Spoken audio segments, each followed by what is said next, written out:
সোনাই, আজকে কিছু বানাবি? মুড়ি চানাচুর খেতে ইচ্ছা করছে না, একটু কিছু বানা না। বাবা অনেকটা ক্যাপসিকাম এনেছে, ক্যাপসিকাম দিয়ে কিছু বানাবি? দেখ নতুনত্ব কিছু করতে পারিস কিনা। দাঁড়াও দাঁড়াও, বানাচ্ছি। একটা দারুণ জিনিস বানাবো ক্যাপসিকাম দিয়ে, তোমরাও দেখে নাও। এমনিতেই বৃষ্টি হয়েছে আর সন্ধ্যেবেলা ভাজাভুজি আমরা সকলেই খেতে খুব পছন্দ করি। দোকান থেকে না কিনে যদি বাড়িতেই এইভাবে বানিয়ে নেওয়া যায় ক্যাপসিকামের পকোড়া, তাহলে তার স্বাদ কিন্তু আরও বেশি ভালো হয়। ক্যাপসিকামের চপ বা ক্যাপসিকামের পকোড়া বানানোর জন্য প্রথমেই কড়াইতে সামান্য তেল দিয়ে কিছু চিনেবাদাম ভেজে আমি তুলে নিয়েছি একটা পাত্রে। এরপরে আমি দিয়ে দিলাম কিছু কাঁচা লঙ্কা আর রসুন, এগুলোকেও আমি একদম কুচি করে কেটে নিয়েছি।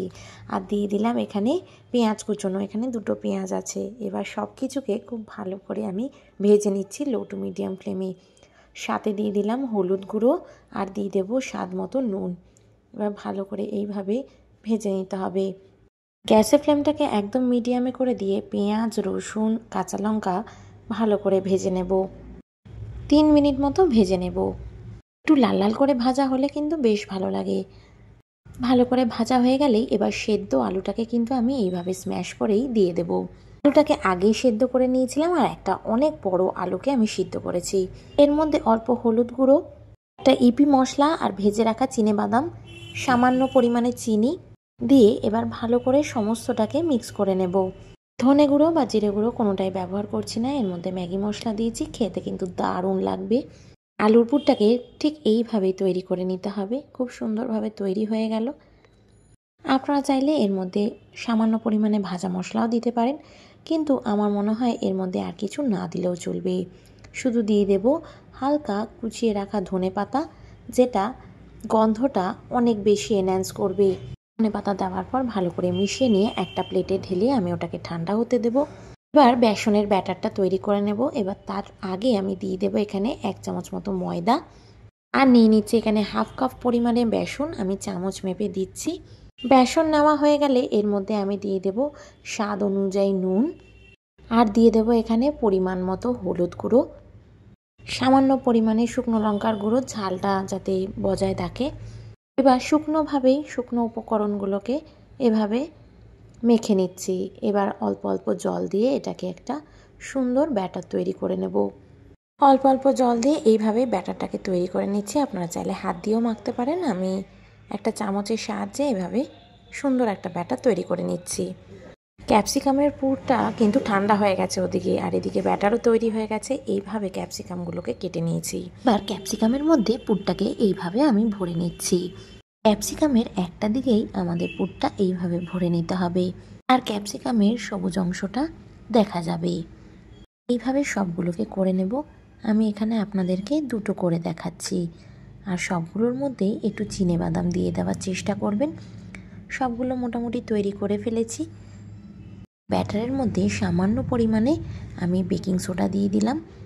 একদম 1 থেকে 2 পিঞ্চ মতো আমি বেকিং সোডা দিলাম, যাতে এই ক্যাপসিকামের চপগুলো একটু ক্রিস্পি হয়, মুচমুচে তৈরি হয়, তার জন্য এটা ব্যবহার করা। এবার আমি কিন্তু ওইদিকে তেল বসিয়ে দিয়েছি, তেল গরম হয়ে গেছে। চপগুলো ভাজবার জন্য তেল কিন্তু ভালো মতো গরম হয়ে গেছে। এবার একটা একটা করে এরকম চপ নিয়ে ব্যাটারের মধ্যে ডুবিয়ে দেব হাত দিয়ে, কোট করে দিয়ে এইভাবে একটা একটা করে তেলে ছেড়ে দেব। আর চেষ্টা করবেন ব্যাটারটাকে একটু থিক রাখার, তাহলে কিন্তু ভালো হয়। বেশি পাতলা হলে ক্যাপসিকামের যে সবুজ অংশটা আছে সেটা কিন্তু দেখা যাবে। ট্রাই করবেন একটুখানি মোটা করে ব্যাটারটা তৈরি করার। সবগুলোকে এইভাবে উল্টে পাল্টে একটু সময় নিয়ে ভেজে নিতে হবে। বেশি হাই ফ্লেমে ভাজার চেষ্টা করবেন না, তাহলে কিন্তু ভিতরটা কাঁচা থেকে যাবে আর উপরের অংশটা লাল হয়ে যাবে। তাই একটু লো টু মিডিয়াম ফ্লেমে সবগুলোকে এইভাবে ভাজার চেষ্টা করবেন। আমি এরকমভাবে 3টে করে প্রথম ব্যাচে ভেজে নেব। সব কিছু একসাথে ভাজবো না, 3টে করে ভাজলে সুন্দর করে ভাজা যাবে। আরও সেকেন্ড ব্যাচে আবারও এইভাবে সেম পদ্ধতিতে আমি তৈরি করে নিচ্ছি। সাথে দুটো করছি। আমি ক্যাপসিকামের চপগুলো ব্যাটার মধ্যে ডুবিয়ে একটা একটা করে এইভাবে তেলে দিয়ে দেব। খুব সুন্দরভাবেই তৈরি হয়ে যায় আর বেশিক্ষণ সময়ও লাগে না। এইভাবে তৈরি করে নেব। হাত দিয়েই কিন্তু ব্যাটারটাকে দিয়ে দিচ্ছি আমি চপের গায়ে। এটা আপনারা কিন্তু চামচে করতে যাবেন না, তাহলে কিন্তু ভালো মতো কোটিংটা হবে না। এরকমভাবে তেলের মধ্যে দিয়ে একটু উল্টে পাল্টে সময় নিয়ে ভেজে নেব। এক সাইডটা হয়ে গেলে আরেক সাইডটা ভেজে নিতে হবে। খেতে কিন্তু ভীষণই ভালো লাগে মুড়ির সাথেই, চায়ের সাথে। ক্যাপসিকামের চপ কিন্তু শুধু মুখে খেতে খুব ভালো লাগে, মুড়ির সাথে তো ভালো লাগেই। আবার যদি আপনারা ডাল করেন, একদম প্লেন পাতলা মুসুর ডাল, তার সাথে কিন্তু এটা গরম ভাত পাতে দারুণ লাগে। মুড়ির সাথে চানাচুর, একটুখানি সর্ষের তেল আর এই চপ যদি থাকে তাহলে তো ব্যাপারটা পুরো জমে গেল। আপনাদেরকে ভেঙে দেখিয়ে দিচ্ছি কীরকম হয়েছে। দারুণ একটা রেসিপি তৈরি হয়ে গেল। আপনাদেরকে অনুরোধ করছি বাড়িতে অবশ্যই বানিয়ে দেখবেন। আমি গ্যারেন্টি দিচ্ছি দোকানের চপের থেকে ফার বেটার হবে এটা খেতে। চপ ভাঙার সাথে সাথেই দারুণ গন্ধ বেরোলো। একদম রেডি। তাই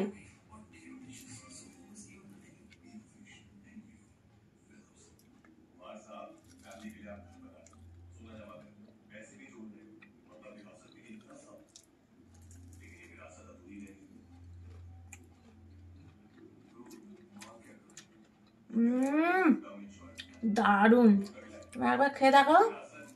একমাত্র আপনারা নিজেরা বানালে বুঝতে পারবেন এটা কতটা মাত্রায় টেস্টি হয় আর কত সুন্দর একটা গন্ধ বেরোচ্ছে।